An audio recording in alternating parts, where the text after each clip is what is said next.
முஸ்லீம் பச்சை சங்கிகள் முகம்மது பெண்ணியத்தின் சின்னம் அப்படி இப்படின்னு உருட்டுவானுங்க. நீங்க கேட்டிருப்பீங்க. பெண்களுக்கு இல்லாத உரிமை விடுதலை தந்தார் முகம்மதுன்னு புழுகிட்டு இருப்பானுங்க. ஆனால் முகம்மது செஞ்சது இதற்கு மாறானது. இந்த வீடியோல குரானின் பிற்போக்குத்தனதை சுட்டிக்காட்டப் போற இது போய் கூறும் முஸ்லிம்களுக்கு சம்மட்டி அடியாயிருக்கும். எனவே முதலில் குரானில் ஒரு ஆணின் சாட்சியம் 2 பெண்களின் சாட்சியத்திற்கு சமம் என்பது உங்களுக்கு தெரியுமா? சூரா 2:12 2 ஆண்கள் கிடைக்காவிட்டால் ஒரு ஆணும் 2 பெண்களும் சாட்சிகளாக இருக்க வேண்டும் என்று கூறுகிறது. எனவே ஒரு பெண் தவறு செய்தால் மற்றவளுக்கு ஞாபகப்படுத்தலாம். சஹீஹ் அல் புகாரி ரலி அவர்கள் கூறும் வசனத்தில் ஒரு பெண்ணின் சாட்சி ஆணின் சாட்சியில் பாதிக்கு சமம் இல்லையா என்பதை முகம்மது விளக்குகிறார். இதற்கு காரணம் அதுதான் அவளுடைய அறிவின் குறைபாடாகும், பெண்ணியவாதி அல்ல. பின்னர் சஹீஹ் அல் பகாரியில் அவர் இரட்டிப்பாக்குகிறார், ஓ பெண்களே, நரகவாசிகளில் அதிகமாக இருப்பது நீங்களே என எனக்கு காட்டப்பட்டது. நீங்கள் அதிகமாகச் சாபமிடுகிறீர்கள், கணவனுக்கு நன்றி கெட்டவர்களாக இருக்கிறீர்கள். அறிவிலும் மார்க்கத்திலும் உங்களை விட குறைபாடு உடையவர்களை நான் பார்த்ததில்லை. அச்சச்சோ. முகம்மதுவின் கூற்றுப்படி பெண்கள் அறிவு மற்றும் மத ரீதியாக குறைபாடுள்ளவர்கள். அது முகம்மதுவின் மரணத்திற்கு பிந்தைய வாழ்க்கையில் பெண்களை எடுத்துக்கொள்வதுடன் நன்றாக இணைகிறது. சஹீஹ் அல் புகாரியில் நாம் வாசித்தபடி நரகவாசிகளில் பெரும்பாலோர் பெண்கள் என்று முகம்மது கூறுகிறார். ஏனென்றால் அவர்கள் தங்கள் கணவர்களுக்கு நன்றி கெட்டவர்களாக இருக்கிறார்கள். மேலும் சஹீஹ் முஸ்லிமில் முகம்மது கூறியதாக அறிவிக்கப்பட்டுள்ளது, சொர்க்கவாசிகளில் பெண்கள் சிறுபான்மையினராக இருப்பார்கள். அப்படியானால் சொர்க்கத்தில் நுழைய தகுதி படைத்த சில பெண்களின் நிலை என்ன? இங்கும் இது மிகவும் தொந்தரவாக உள்ளது. சஹீஹ் அல் புகாரியின் கூற்றுப்படி சொர்க்கத்தில் உள்ள பெண்கள் ஒரு மண்டபத்தின் மூலைகளில் நின்று ஆண்கள் வந்து அவற்றை அனுபவிக்க காத்திருப்பதாக விவரிக்கப்படுகிறார்கள். சொர்க்கத்தில் 60 மைல் அகலமுள்ள ஒரே உள்ளீடற்ற முத்தால் ஆன ஒரு மண்டபம் இருக்கிறது என்று அதில் எழுதப்பட்டிருந்தது. ஒவ்வொரு மூலையிலும் மற்ற மூலைகளில் உள்ளவர்களை பார்க்க முடியாத மனைவிகள் உள்ளனர். விசுவாசிகள் வருகை தந்து மகிழ்வார்கள். எனவே பெண்களுக்கு சிறந்த விளைவு ஒரு தெய்வீக அந்த புறத்தின் ஒரு பகுதியாக இருப்பது பெண்ணுரிமைக்கான வெற்றி அல்ல. இப்போது திருமணத்தில் பெண்கள் பற்றிய முகம்மதுவின் சிக்கலான போதனைகளை பற்றி பேசலாம். சூரா 34 ஆண்கள் பெண்களின் பாதுகாவலர்கள் என்று கூறப்பட்டுள்ளது. எந்த பெண்களைக் கண்டு நீங்கள் கலகம் செய்வீர்கள் என்று அஞ்சுகிறீர்களோ அவர்களை சமாதானப்படுத்துங்கள். படுக்கைகளில் அவர்களை ஒதுக்கி வைத்துவிட்டு அவர்களை அடியுங்கள். பின்னர் அவர்கள் உனக்கு கீழ்ப்படிந்துவிட்டால் அவர்களுக்கு எதிராக வேறு வழியை தேடாதீர்கள். கீழ்ப்படியாமை, பெண்களை சொத்துடைமையாக்குதல், வன்முறையை ஆதரித்தல் போன்ற சந்தேகங்கள் இருந்தால் ஆண்கள் தங்கள் மனைவிகளை அடிக்க இந்த வசனம் அனுமதிக்கிறது. முகம்மதுவின் செல்ல மனைவி ஆயிஷா சம்பந்தப்பட்ட ஒரு சம்பவம் இன்னும் கவலையளிக்கிறது. உங்களுக்கு கதை தெரிந்திருக்கலாம். இவர் தனது 6வது வயதில் முகம்மது என்பவரை திருமணம் செய்து கொண்டார். 9 வயதில் அவருடன் திருமணம் செய்து கொண்டார். மூஃபமினான பெண்களைப் போல் கஷ்டப்படும் பெண்களை நான் பார்த்ததில்லை. பின்னர் அவர் ஒரு நண்பரை பற்றி குறிப்பிடுகிறார். பாருங்கள், அவளுடைய தோல் அவளுடைய ஆடைகளை விட பச்சையாக இருக்கிறது.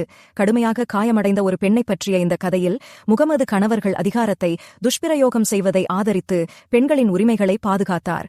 இந்த அடுத்த தலைப்பு மிக முக்கியம், ஆனால் நாம் அதை நேருக்கு நேர் சமாளிக்க வேண்டும். பெண் கைதிகளுடனான பாலியல் உறவுகள் குறித்த குரானின் நிலைப்பாடு சூரா 4 மேலும் கூறுகிறது.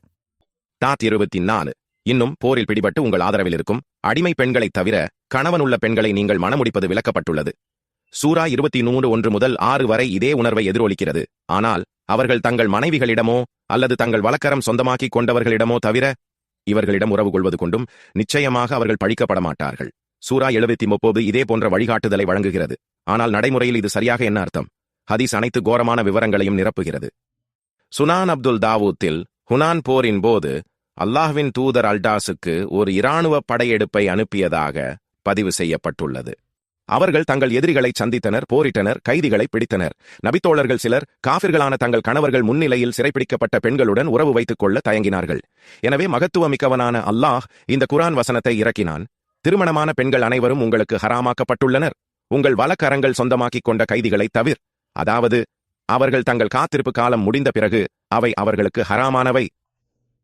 சாஹி முஸ்லீம் 8:42. இதன் பொருள் ஆண்கள் சிறைபிடிக்கப்பட்ட பெண்களுடன் அவர்களின் திருமண நிலையை பொருட்படுத்தாமல் உடல் உறவு கொள்ளலாம். எனவே ஆம், வரலாற்று நூல்கள் ஒரு அழகான கடுமையான படத்தை வரைகின்றன. தற்காலிக திருமணங்கள் பற்றி கொஞ்சம் பேசலாம், அல்லது நிக்கா முத்தாஹ். இது அடிப்படையில் குறுகிய கால திருமண ஒப்பந்தங்கள். சூரா 4:24 கூறுகிறது, அவர்களில் யாருடன் நீங்கள் உறவில் இருக்கிறீர்களோ அவர்களுக்கு கொடுக்க வேண்டிய பாக்கிகளை கடமையாக கொடுங்கள். ஆரம்ப ஒப்பந்தத்திற்கு பிறகு நீங்கள் பரஸ்பரம் ஒப்புக்கொண்ட விஷயத்தில் உங்கள் மீது குற்றமில்லை.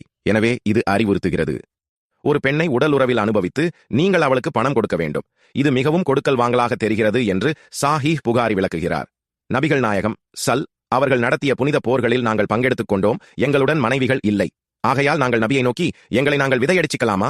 ஆனால் நபி அவர்கள் அவ்வாறு செய்யக்கூடாது என்று எங்களுக்கு தடை விதித்தார்கள். அதன் பிறகு ஒரு பெண்ணுக்கு ஒரு ஆடை கூட கொடுத்து தற்காலிகமாக திருமணம் செய்து கொள்ள அனுமதித்தார்.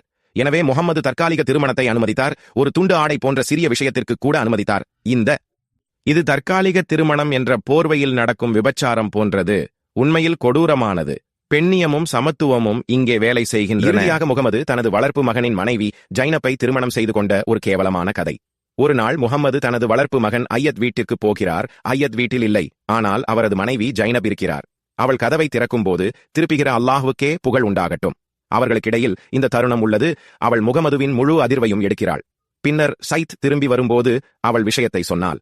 ஜைத் முகம்மதுவின் வளர்ப்பு மகன் என்பதால் இந்த உறவு இஸ்லாமிய சட்டப்படி முற்றிலும் செல்லவில்லை.